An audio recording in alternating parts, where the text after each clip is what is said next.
गौरी पुत्र गणेश की जय।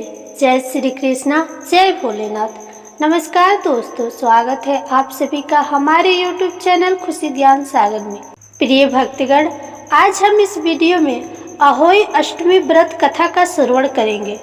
अहोई अष्टमी का व्रत संतान की उन्नति, प्रगति और दीर्घायु के लिए होता है। यह व्रत कार्तिक कृष्ण पक्ष की अष्टमी तिथि को किया जाता है। जिस दिनवार की दीपावली होती है उससे ठीक एक सप्ताह पूर्व उसी दिनवार को यह व्रत पड़ती है। कथा के अंत में इस व्रत की पूजन विधि भी जानेंगे, तो आइए कथा को शुरू करते हैं। प्राचीन समय की बात है। किसी स्त्री के साथ पुत्रों का भरा पूरा परिवार था। कार्तिक मास में दीपावली से पूर्व वह अपने मकान की लिपाई पुताई के लिए मिट्टी लाने जंगल में गई। स्त्री एक जगह से मिट्टी खोदने लगी। वहां सेई की मांद थी। अचानक उसकी कुदाली से सेई के बच्चे को लग गई और वह तुरंत मर गया। यह देख स्त्री दया और करुणा से भर गई, किंतु अब क्या हो सकता था।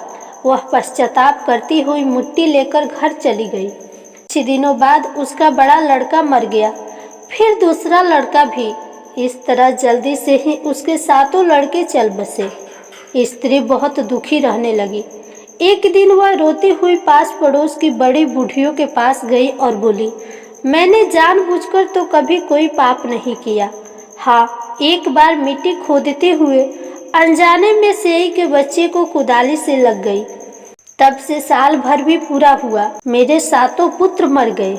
उन स्त्रियों ने उसे धैर्य बंधाते हुए कहा, तुमने लोगों के सामने अपना अपराध स्वीकार कर।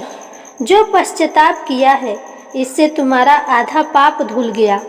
अब तुम उसी अष्टमी को भगवती के पास सेई और उसके बच्चे के चित्र बनाकर उनकी पूजा करो। ईश्वर की कृपा से तुम्हारा सारा पाप धुल जाएगा और तुम्हें फिर पहले की तरह 7 पुत्र प्राप्त होंगे। उस स्त्री ने आगामी कार्तिक कृष्ण अष्टमी को व्रत किया और लगातार उसी भांति व्रत पूजन करती रही। भगवती की कृपा से उसे फिर 7 पुत्र प्राप्त हुए। तभी से इस व्रत की परंपरा चली आ रही है। अब आइए अहोई अष्टमी व्रत की दूसरी कथा को सुनते हैं। प्राचीन समय की बात है। दतिया नामक नगर में चंद्रभान नाम का एक साहूकार रहता था। उसकी पत्नी का नाम चंद्रिका था। चंद्रिका बहुत गुणवान, शील, सौंदर्यपूर्वक, चरित्रवान और पतिव्रता स्त्री थी। उनके कई संतानें हुई, लेकिन वे अल्पकाल में ही चल बसी।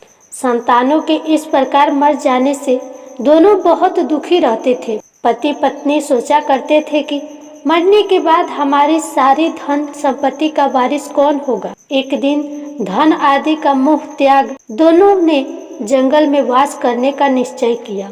अगले दिन घर बार भगवान के भरोसे छोड़ वे जंगल को चल पड़े। चलते चलते कई दिनों बाद दोनों ने बद्रिक आश्रम के समीप एक शीतल कुंड पर पहुंचे। कुंड के निकट अन्न जल त्याग कर दोनों ने मरने का निश्चय किया। इस प्रकार बैठे बैठे उन्हें 7 दिन हो गए। 7वें दिन आकाशवाणी हुई, तुम लोग अपने प्राण मत त्यागो। यह दुख तुम्हें पुनर्जन्म के पापों के कारण हुआ है। यदि चंद्रिका अहोई अष्टमी का व्रत रखे तो अहोई देवी प्रसन्न होंगी और वरदान देने आएंगी। तब तुम उनसे अपने पुत्रों की दीर्घायु मांगना। इसके बाद दोनों घर वापस आ गए। अष्टमी के दिन चंद्रिका ने विधि विधान से श्रद्धा पूर्वक व्रत किया। रात्रि को पति पत्नी ने स्नान कर स्वच्छ वस्त्र धारण किए। उसी समय उन्हें अहोई देवी ने दर्शन दिए और वर मांगने को कहा। तब चंद्रिका ने वर मांगा कि मेरे बच्चे कम आयु में ही देवलोकों को चले जाते हैं, उन्हें दीर्घायु होने का वरदान दे दे। अहोई देवी ने तथास्तु कहा और अंतर्ध्यान हो गई। कुछ दिनों बाद चंद्रिका को पुत्र रत्न की प्राप्ति हुई, जो बहुत विद्वान, प्रतापी और दीर्घायु हुआ। इस प्रकार अहोई अष्टमी व्रत कथा का समापन हुआ। अब आइए इस व्रत की पूजन विधि जानते हैं। व्रत करने वाली स्त्री को इस दिन उपवास रखना चाहिए। संयम काल दीवार पर अष्टकोष्ठक की अहोई की पुतली रंग भरकर बनाए। पुतली के पास सेई व सेई के बच्चे भी बनाए। चाहे तो बना बनाया चाट बाजार से खरीद सकती हैं। सूर्यास्त के बाद तारे निकलने पर अहोई माता की पूजा प्रारंभ करने से पूर्व जमीन को साफ करें। फिर चौका पूरकर एक लोटे में जल भरकर एक पटरे पर कलश की तरह रखकर पूजा करें। पूजा के लिए माताएं पहले से चांदी का एक अहोई या स्याऊ और चांदी के 2 मोती बनवाकर डोरी में डलवा ले। फिर रोली, चावल व दूध भात से अहोई की पूजन करें। जल से भरे लोटे पर स्वास्तिक बना ले। एक कटोरी में हलवा तथा समर्थ अनुसार रुपये का बयान मिलाकर रख ले।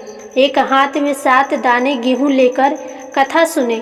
कथा सुनने के बाद अहोई की माला गले में पहन ले और जो बयाना निकाला था उसे सासू जी के चरणों में स्पर्श कर दे। इसके बाद चंद्रमा को अर्घ्य देकर भोजन करे। दीपावली के पश्चात किसी शुभ दिन अहोई को गले से उतारकर उसका गुड़ से भोग लगाए और जल के छींटे देकर आदर सहित स्वच्छ स्थान पर रख दे। जितने बेटे अविवाहित हो उतनी बार एक तथा जितने बेटों का विवाह हो गया हो उतनी बार 2-2 चांदी के दाने अहोई में डालती जाए। ऐसा करने से अहोई देवी प्रसन्न होकर बेटों की दीर्घायु करके घर में मंगल करती है। इस दिन ब्राह्मणों को पेठा दान करने से विशेष फल की प्राप्ति होती है। अहोई माता की जय।